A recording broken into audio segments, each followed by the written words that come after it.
বাংলাদেশে আওয়ামী লীগই থাকবে, ভারতের দাবি মেনে নিল চীন এবং রাশিয়া। ভারত কোথা থেকে কি কলকাঠি নাড়ল যে যারা 5 বছর ক্ষমতায় থাকার কথা ভাবছিল তারা এখন হঠাৎ করে ভোট করাতে মরিয়া? এবং ইউনূস সাহেব তার প্রিয় ছাত্র দল বা নেতার হুমকিকে পরোয়া না করেই ফেব্রুয়ারিতেই ভোট করাতে বদ্ধপরিকর।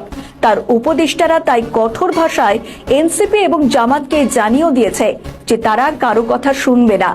কে কি বলল তাতে তাদের কিছু যায় আসে না, প্রধান উপদেষ্টার কথা মতো ভোট হবে। আমরা সরকারের পক্ষ থেকে ফেব্রুয়ারিতে নির্বাচন করার ব্যাপারে দৃঢ় প্রতিজ্ঞ। এটা আমাদের প্রধান উপদেষ্টা বারবার বলেছেন, নির্বাচন কমিশনকেও সেরকম ইনস্ট্রাকশন দেওয়া হয়েছে, ওনারা সকল পদক্ষেপ গ্রহণ করছেন।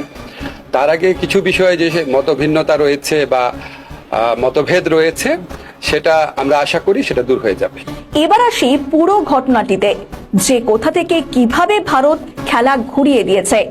বাংলাদেশে আওয়ামী লীগ কেন ভারতের পছন্দ তা রাশিয়া এবং চীনকে বোঝাতে সক্ষম হয়েছে ভারত।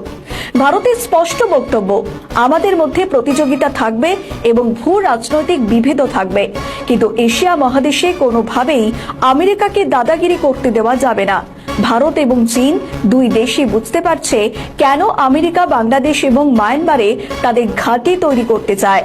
কারণ বর্তমান সময়ে সারা বিশ্বে অর্থনৈতিক দ্রুত অগ্রগতির পথে এগিয়ে যাচ্ছে যে দুটি দেশ, তারা হলো ভারত এবং চীন। আর আমেরিকা বহু আগের থেকেই চাইছিল এই দুটি দেশকে কমজোর করতে। হয়তো বাংলাদেশে হাসিনার পতন হতো না যদি 2024-এ ভারতের রাজনৈতিক পালাবদল ঘটে যেত। ডিপ স্টেট থেকে বহু চেষ্টা করা হয়েছিল ভারতের রাজনৈতিক পালাবদল ঘটানোর, কিন্তু ভারতের গণতন্ত্র এতটাই মজবুত যে বাইরের দেশের প্রভাব এই গণতন্ত্রকে নষ্ট করতে পারেনি। তাই আমেরিকার কাছে বিকল্প পথ হলো বাংলাদেশে পালাবদল এবং নিজেদের তাবেদার কাউকে সরকারে বসিয়ে বে অফ বেঙ্গলকে কবজা করা। কারণ এশিয়া মহাদেশে এন্ট্রি নিতে হলে এই জায়গাটি প্রধান গেট। এবং আমেরিকার ইচ্ছা শুধু বাংলাদেশের তাবেদার সরকারই নয়, মায়ানমারেও তাদের একটি শক্ত অবস্থানের প্রয়োজন। তাই আরাকান আর্মিকে বাংলাদেশের মধ্যে দিয়ে সৈন্য এবং অস্ত্র দিয়ে করিডোর তৈরি করাতে রাজি করা।